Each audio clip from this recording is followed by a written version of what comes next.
You know, this is one of the most remarkable things about our equipment today with the rods, fluorocarbon line, and super sharp hooks. I just barely pull on these fish and they're stuck. Size to it, but it's bite.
Them big ones that get on top of that grass.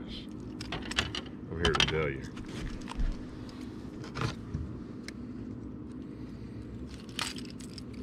I'm here to tell you them big ones that get on top of that grass.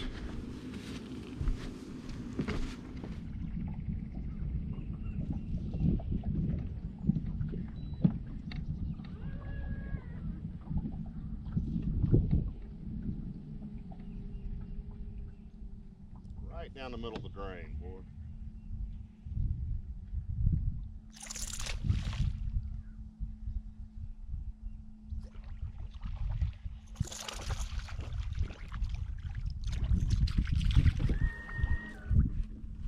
Right down the middle of the drain. Woohoo!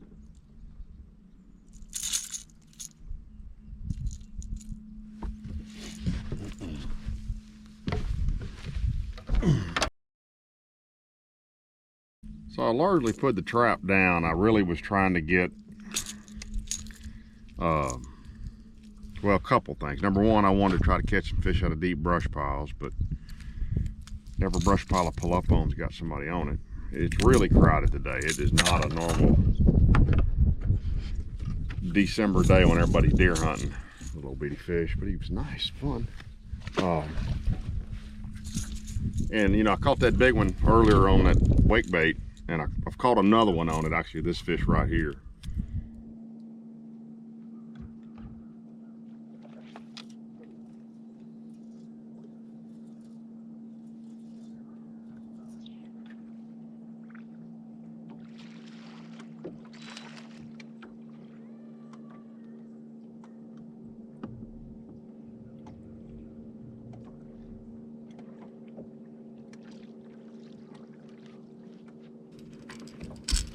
Sometimes little ones will eat it too, but I don't know if y'all could saw that. That was a fiasco. When I set the hook, I pushed the button on the reel at the same time. So I spun it up. Pretty aggressive little fish right there. And the old waking bait. But, and I had another one swirl on it, but I really was trying to get that bite going, and I'm gonna throw it some more. And you know, that's a bite, I know I can pick up that trap and do exactly what I just did right there. I can catch a lot of fish on the trout. But that wake bait, you catch some great big ones. When they get on it, and the only way to know when they're on it is to throw the thing. So I'm gonna keep throwing it a little bit more today. Probably not gonna catch, well, I'm not gonna catch near as many fish as I could catch throwing a trap. I've picked up my A-rig a little bit too, and I see a lot of fish following it and not committing it, which probably tells me the water's not quite cool enough yet. So I'm gonna, you know, it's hard to throw that wake bait into the wind. So what I did, I started out there, and when I got around the corner, I got a little breeze in my face. I picked up the trap. I caught one there. I caught one, well, I caught a 10-incher, and I caught that fish.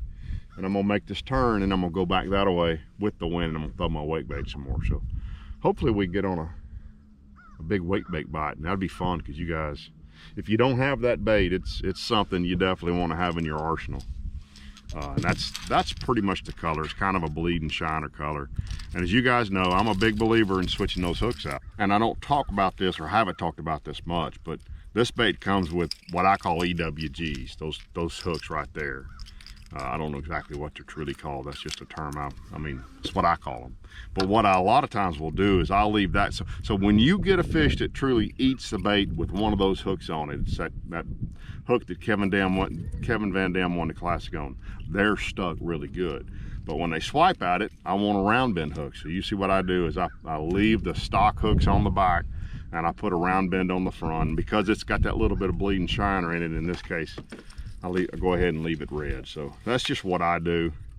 I'll throw that big bait on a wide spool lose. I'll put the model number at the bottom. And I like the Super Duty 2, which is a big long rod. I think it's 710, 711. It's a big long rod. I've got it in the Super Duty 2 and the Super Duty 3. I like the 2 because it's got a little more tips. You can throw it a little further.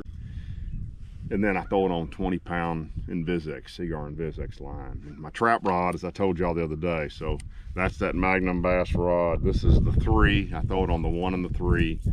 And, you know, 6/8 to 1, lose reel. And in this case, 15-pound fluorocarbon Invisex Seaguar fluorocarbon is what I throw it on. So that's my setup. You might not have cared, but if you did, now you know.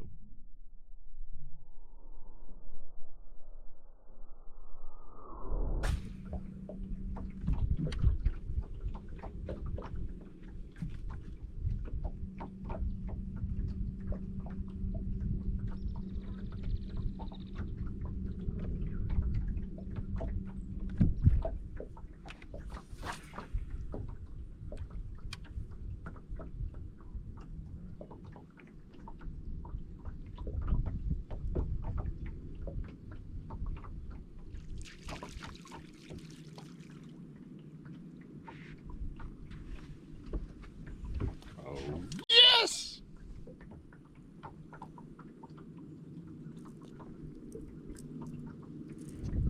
All right, so I know I'm gonna get made fun of for throwing this a little bit, but I got to give you the backstory on this bait, on this size bait. I don't know if it was this bait or not, but most of you guys, so we lost Phil Marks in the last few years, and I got to know Phil a little bit, unfortunately kind of late in his life. I'd love to have known him better, longer.